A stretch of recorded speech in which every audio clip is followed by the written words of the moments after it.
Hi every one, welcome back. ഈ വീഡിയോയിൽ +2 maths എക്സാമിന് ഷുവറായിട്ട് ചോദിക്കാൻ സാധ്യതയുള്ള വളരെ ഇമ്പോർട്ടൻ്റ് ആയിട്ടുള്ള ഒരു ക്വസ്റ്റ്യനാണ് പറയാൻ പോകുന്നത്. ഈ ഒരു ക്വസ്റ്റ്യൻ 3 ഡയമെൻഷണൽ ജോമെട്രി എന്നുള്ള ചാപ്റ്ററിൽ നിന്നാണ്. 4 മാർക്കിൻ്റെ ക്വസ്റ്റ്യനായിട്ടൊക്കെ ഇത് എപ്പോഴും ചോദിച്ച് കാണാറുണ്ട്. 100% ഇപ്രാവശ്യവും ചോദിക്കാൻ സാധ്യതയുള്ള ഒരു ഇമ്പോർട്ടൻറ്റ് ക്വസ്റ്റ്യനാണിത്. സോ എന്തായാലും ഈ ഒരു ക്വസ്റ്റ്യൻ മറക്കാതെ മിസ് ചെയ്യാതെ ചെയ്ത് പഠിച്ചിട്ട് തന്നെ പോകാം. Okay, so the question is find the shortest distance between the lines. രണ്ട് ലൈൻസിൻ്റെ ഷോർട്ടസ്റ്റ് ഡിസ്റ്റൻസ് കാണാൻ. സോ ഇവിടെ തന്നിട്ടുള്ള ലൈൻസിൻ്റെ ഇക്വേഷൻ നോക്കുക. ഇവിടെ തന്നിട്ടുള്ളത് വെക്റ്റർ ഫോമിലാണ്. സംടൈംസ് വെക്റ്റർ ഫോമിൽ ഇക്വേഷൻ തരും, സംടൈംസ് അത് കാർട്ടീഷ്യൻ ഫോമിലും തരും. സോ ഏത് രീതിയിൽ തന്നു കഴിഞ്ഞാലും നമുക്ക് ഷോർട്ടസ്റ്റ് ഡിസ്റ്റൻസ് കാണാൻ അറിഞ്ഞിരിക്കണം. ഓക്കെ, ഇപ്പോൾ ഇവിടെ തന്നിട്ടുള്ളത് വെക്റ്റർ ഫോമിലാണ്. സോ വെക്റ്റർ ഫോമിൽ സാധാരണ നമ്മൾ ഇക്വേഷൻ എഴുതാം r = a + λb എന്നുള്ള ഫോമിലാണ്. സോ ഷോർട്ടസ്റ്റ് ഡിസ്റ്റൻസ് വെക്റ്റർ ഫോമിൽ കാണാനുള്ള equation shortest distance = modulus of a2 - a1 dot b1 cross b2 divided by magnitude of b1 cross b2. നമ്മളിവിടെ മോഡുലസും കൂടി കാണുന്നുണ്ട്. കാരണം എന്താ വെച്ചാൽ ഷോർട്ടസ്റ്റ് ഡിസ്റ്റൻസ് എന്ന് പറയുമ്പോൾ അതൊരു ഡിസ്റ്റൻസ് ആണല്ലോ, അത് എപ്പോഴും എന്തായിരിക്കും, പോസിറ്റീവ് ആയിരിക്കുള്ളൂ. സോ ഫൈനൽ ആൻസർ കിട്ടുമ്പോൾ നെഗറ്റീവ് അല്ല എന്നുള്ളത് ഉറപ്പ് വരുത്തുക. മോഡുലസ് കണ്ടിട്ട് പോസിറ്റീവ് ആക്കിയിട്ട് എഴുതണം. ഓക്കെ, സോ ഇത് ചെയ്യാൻ നമുക്കിവിടെ കാണേണ്ടത് a1 a2 b1 b2 ഇത്രയും 4 വെക്റ്റേഴ്സാണ് നമുക്ക് അറിയേണ്ടത്. അപ്പോൾ അത് ഇവിടെ നിന്ന് കിട്ടും. അത് ഈ ക്വസ്റ്റ്യനിൽ ഇക്വേഷൻ്റെ ലൈൻ്റെ ഇക്വേഷൻ വെച്ചുകൊണ്ട് തന്നെ നമുക്ക് എഴുതാൻ പറ്റും. സോ ഫസ്റ്റ് ലൈൻ്റെ ഇക്വേഷൻ നോക്കുക. ഇപ്പോൾ ഇവിടെ തന്നിട്ടുള്ള ഫസ്റ്റ് ലൈൻ്റെ ഇക്വേഷനിൽ ഇവിടെ തന്നിട്ടുള്ള വെക്റ്റർ, അതാണ് വെക്റ്റർ a1 എന്ന് പറയുന്നത്. ഇവിടെ ലാംഡയുടെ കൂടെ തന്നിട്ടുള്ളത് vector b1. So a1 b1 എഴുതാം. അതുപോലെ രണ്ടാമത്തെ ലൈൻ നോക്കിയിട്ട് ഫസ്റ്റ് വെക്റ്റർ എന്ന് പറയുന്നത് a2 എന്നും രണ്ടാമത്തെ ഇവിടെ ബ്രാക്കറ്റിൽ തന്നിട്ടുള്ളത് വെക്റ്റർ b2 ആണ്. Okay, so a1 b1 a2 b2 4 വെക്റ്റേഴ്സും കിട്ടിയല്ലോ. ആ 4 വെക്റ്റേഴ്സും തന്ന ഇക്വേഷൻ നോക്കിയിട്ട് a1 എഴുതാം, b1 എഴുതാം, a2 എഴുതാം, b2 എഴുതാം. സോ a1 എന്ന് പറയുമ്പോൾ i + j എന്ന് എഴുതാം, b1 എന്ന് പറയുമ്പോൾ 2i - j + k എന്ന് എഴുതാം. അതുപോലെ a2 എന്ന് പറയുമ്പോൾ രണ്ടാമത്തെ വെക്റ്റർ 2i + j - k എന്ന് എഴുതാം. b2 എന്ന് പറയുമ്പോൾ 3i - 5j + 2k എന്ന് എഴുതാം. ഇനി നമുക്ക് എന്താ കാണേണ്ടത്? ഷോർട്ടസ്റ്റ് ഡിസ്റ്റൻസ് കാണാൻ a2 - a1 അറിയണം, b1 ക്രോസ് b2 അറിയണം. സോ a2 - a1 എന്ന് പറയുമ്പോൾ a2 - a1 ജസ്റ്റ് സബ്ട്രാക്ട് ചെയ്യുക. a2 - a1 ജസ്റ്റ് സബ്ട്രാക്ട് ചെയ്യുക. ഇവിടെ സബ്ട്രാക്ട് ചെയ്താൽ i - k എന്ന് കിട്ടും. പിന്നെ കാണേണ്ടത് b1 cross b2 cross product കാണണം. b1ൻ്റെയും b2ൻ്റെയും ക്രോസ് പ്രോഡക്റ്റ് കാണാൻ determinant of i j k. b1ൻ്റെ കോയിഫിഷ്യൻ്റ് ഇവിടെ നോക്കിയിട്ട് എഴുതാം. സോ 2 - 1 k എന്ന് എഴുതാം. അതുപോലെ b2ൻ്റെ കോയിഫിഷ്യൻസ് നോക്കുക, 3 - 5 2. സോ അതും എഴുതി കഴിഞ്ഞതിന് ശേഷം ഈ ഡിറ്റർമിനൻറ്റിൻ്റെ വാല്യൂ കണ്ടുപിടിക്കുക. ഡിറ്റർമിനൻറ്റിൻ്റെ വാല്യൂ കാണാനൊക്കെ എല്ലാവർക്കും അറിയുന്നുണ്ടാവും എന്ന് വിചാരിക്കുന്നു. സോ നമ്മൾ കണ്ടുപിടിച്ച് കഴിഞ്ഞാൽ 3i - j - 5k എന്ന് കിട്ടും. ഇനി അടുത്ത് നമുക്ക് കാണേണ്ടത് ഇതിൻ്റെ മാഗ്നിറ്റ്യൂഡ്. ഇവിടെ ഡിനോമിനേറ്ററിൽ magnitude of b1 cross b2 എന്നുണ്ട് അല്ലേ. സോ ഇതിൻ്റെ മാഗ്നിറ്റ്യൂഡ് കൂടി നമ്മൾ കാണണം. So magnitude of b1 cross b2 എന്ന് പറയുമ്പോൾ സ്ക്വയർ റൂട്ട് ഓഫ് ഐയുടെ കോയിഫിഷ്യൻ്റ് 3 എന്ന് എഴുതാം. സോ 3 സ്ക്വയർ, ജെയുടെ കോയിഫിഷ്യൻ്റ് -1, സോ -1 സ്ക്വയർ, പ്ലസ് കെയുടെ കോയിഫിഷ്യൻ്റ് -7, സോ -7 സ്ക്വയർ. ഇതിൻ്റെ വാല്യൂ കാൽക്കുലേറ്റ് ചെയ്താൽ √59 എന്ന് കിട്ടും. ഓക്കെ, ഇനി ന്യൂമറേറ്ററിലുള്ള ടേം നമുക്ക് കാണേണ്ടത് a2 - a1 dot b1 cross b2 ആണ്. a2 - a1 നമുക്ക് ഇവിടെ കിട്ടിയിട്ടുണ്ട്, b1 ക്രോസ് b2 കിട്ടിയിട്ടുണ്ട്. രണ്ടിൻ്റെയും ഡോട്ട് പ്രോഡക്റ്റ് കാണാം. സോ രണ്ടിൻ്റെയും ഡോട്ട് പ്രോഡക്റ്റ് കാണുമ്പോൾ ഇവിടെ ഐയുടെ കോയിഫിഷ്യൻ്റ് 1 ഇവിടെ 3, സോ 1 × 3 എന്ന് പറയുമ്പോൾ 3 എന്ന് എഴുതാം. പിന്നെ ജെയുടെ കോയിഫിഷ്യൻ്റ് ഇവിടെ 0 ആണ്, സോ +0. പിന്നെ കെയുടെ കോയിഫിഷ്യൻ്റ് -1 × -7, സോ +7 എന്ന് എഴുതാം. സോ 3 + 7 = 10 എന്ന് നമുക്ക് കിട്ടും.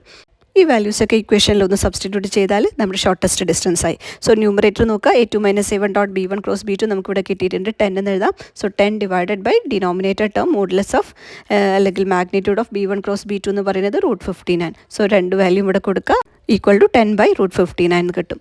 ഫൈനൽ ആൻസർ പോസിറ്റീവ് വാല്യൂ ആണെന്ന് ഉറപ്പ് വരുത്തുക. ഇനി അഥവാ നിങ്ങൾക്ക് ഇവിടെ നെഗറ്റീവ് കിട്ടിയിട്ടുണ്ടെങ്കിൽ അതിൻ്റെ മോഡുലസ് കാണുമ്പോൾ നമുക്ക് അതെന്തായിട്ട് വരും, പോസിറ്റീവായിട്ട് വരും. ഓക്കെ, സോ ഇതാണ് ഷോർട്ടസ്റ്റ് ഡിസ്റ്റൻസ് കാണാനുള്ള ഇക്വേഷൻ. സോ ഈ ഒരു ക്വസ്റ്റ്യൻ ഷുവർ ക്വസ്റ്റ്യൻ ആണ്. ഓക്കെ, ഇനി ഇതേ ക്വസ്റ്റ്യൻ തന്നെ നമുക്ക് വേണമെന്നുണ്ടെങ്കിൽ കാർട്ടീഷ്യൻ ഫോമിലും കാണാം. ഏത് മെത്തേഡാണോ നിങ്ങൾക്ക് ഈസി ആയിട്ട് തോന്നുന്നത് ആ രീതിയിൽ നിങ്ങൾക്ക് ഫൈനൽ ആൻസർ കണ്ടുപിടിക്കാവുന്നതാണ്. ഇതേ ക്വസ്റ്റ്യൻ തന്നെ ഞാനിപ്പോൾ കാർട്ടീഷ്യൻ ഫോമിലും കൂടി ഒന്ന് ചെയ്ത് കാണിച്ചു തരാം. Find the shortest distance between the lines. So ഇവിടെ തന്നിട്ടുള്ള വെക്റ്റർ r = a + λb എന്നാണ്. കാർട്ടീഷ്യൻ ഫോമിലാണെന്നുണ്ടെങ്കിൽ ഷോർട്ടസ്റ്റ് ഡിസ്റ്റൻസ് കാണാനുള്ള ഇക്വേഷൻ മോഡുലസ് ഓഫ് ന്യൂമറേറ്ററിൽ determinant of x2 - x1 y2 - y1 z2 - z1 a1 b1 c1 a2 b2 c2. ഇതിൻ്റെ ഡിറ്റർമിനൻറ്റിൻ്റെ value ന്യൂമറേറ്ററിൽ എഴുതാം, divided by square root of b1 c2 - b2 c1 square plus c1 a2 - c2 a1 square plus a1 b2 - b2 a1 square. Okay, ഇതാണ് shortest distance കാണാനുള്ള equation. ഇത് കാണുമ്പോൾ വലിയൊരു ഇക്വേഷനായിട്ട് തോന്നുമെങ്കിലും മുന്നേ ചെയ്തിട്ടുള്ള വെക്റ്റർ ഇക്വേഷനേക്കാളും വളരെ സിമ്പിളായിട്ട് നിങ്ങൾക്ക് ആൻസർ കണ്ടുപിടിക്കാം ഈ മെത്തഡിൽ. അതിനുള്ളൊരു ചെറിയ ട്രിക്ക് ഞാൻ നിങ്ങൾക്ക് പറഞ്ഞു തരാം. ഇപ്പം നമ്മൾ തന്നിരിക്കുന്ന ഇക്വേഷൻ നോക്കുക. നമുക്ക് കാണേണ്ടത് x1 y1 z1 അറിഞ്ഞിരിക്കണം, അതുപോലെ x2 y2 z2 അറിഞ്ഞിരിക്കണം, a1 b1 c1 അറിയണം, a2 b2 c2 അറിഞ്ഞിരിക്കണം. ഈ 4 ടേംസാണ് നമുക്ക് അറിയേണ്ടത്. സോ x1 y1 z1 എന്ന് പറയുമ്പോൾ ഇവിടുത്തെ ഫസ്റ്റ് വെക്ടറിൻ്റെ കോഎഫിഷ്യൻ്റ് ijkയുടെ കോഎഫിഷ്യൻ്റ് നോക്കിയിട്ട് എഴുതാം. സോ 1 1 0 എന്ന് എഴുതാം. അതുപോലെ x2 y2 z2 എന്ന് പറയുമ്പോൾ ഇവിടെ തന്നിട്ടുള്ള രണ്ടാമത്തെ ലൈനിൻ്റെ കോഎഫിഷ്യൻ്റ് ijkയുടെ കോഎഫിഷ്യൻ്റ് നോക്കിയിട്ട് എഴുതാം. 2 1 -1 എന്ന് എഴുതാം. ഇനി a1 b1 c1 അറിയണം, അതിവിടെ തന്നിട്ടുള്ള രണ്ടാമത്തെ വെക്ടർ. സോ ലാംഡ ഇൻറ്റു ഇവിടെ തന്നിട്ടുള്ളത് 2 -1 1. സോ ആ കോഎഫിഷ്യൻ്റാണ് നമ്മുടെ a1 b1 c1. ഇനി അതുപോലെ e2 b2 c2 എന്ന് പറയുമ്പോൾ രണ്ടാമത്തെ ലൈനിൻ്റെ ഇക്വേഷനിൽ നിന്ന് മ്യൂയുടെ കൂടെ തന്നിട്ടുള്ള ഈ ബ്രാക്കറ്റിൽ തന്നിട്ടുള്ള രണ്ടാമത്തെ വെക്ടറിൻ്റെ കോഎഫിഷ്യൻ്റ് നോക്കിയിട്ട് എഴുതാം. 3 -5 2. അത്രയും എഴുതി കഴിഞ്ഞാൽ നമുക്ക് കാണാനുള്ള എല്ലാ ടേംസുമായി. ഇനി നമ്മുടെ ഇക്വേഷൻ നോക്കുക. ന്യൂമറേറ്ററിൽ determinant of x2 - x1 y2 - y1 z2 - z1 a1 b1 c1 a2 b2 c2 കാണാനുള്ളത് എഴുതിയിട്ട് അതിൻ്റെ വാല്യൂസൊക്കെ ഇവിടെ കൊടുക്കുക. x2 - x1 എന്ന് പറയുമ്പോൾ ഇത് ജസ്റ്റ് സബ്ട്രാക്ട് ചെയ്യുക. 2 - 1 എന്ന് പറയുമ്പോൾ 1 1 - 1 0 -1 - 0 എന്ന് പറയുമ്പോൾ -1.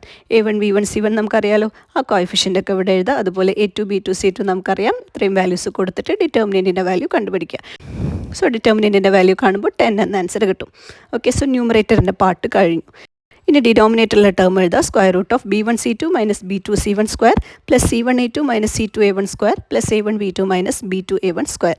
ഓക്കെ, ഇനി ഇവിടെ കാണാനുള്ള ടേംസ് ഒന്നുമില്ലെങ്കിൽ നിങ്ങൾക്ക് a1 b1 c1 അതൊക്കെ നോക്കിയിട്ട് എഴുതാം.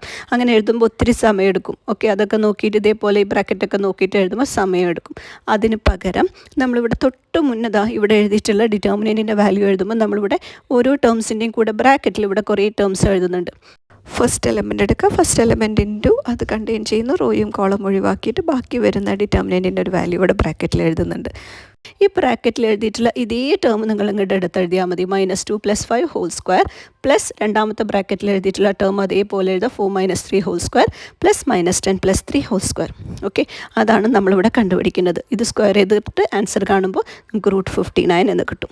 ഓക്കെ, അപ്പോൾ ഈ ഒരു ടേം മാത്രമാണ് നമ്മൾ കാൽക്കുലേറ്റ് ചെയ്യേണ്ട ആവശ്യമുള്ളൂ. മറ്റുള്ള ഈ ടേംസിൻ്റെ വാല്യൂസൊക്കെ നമ്മളിവിടെ എഴുതുമ്പോൾ നമുക്ക് ഇതേ ഒരു ടേം നോക്കിയിട്ടാണ് നമ്മളിവിടെ ഈ ഒരു ബ്രാക്കറ്റ് എഴുതുന്നത് അല്ലേ. അപ്പോൾ വളരെ പെട്ടെന്ന് തന്നെ നമുക്ക് ആൻസർ എഴുതിയിട്ട് കണ്ടുപിടിക്കാൻ പറ്റും.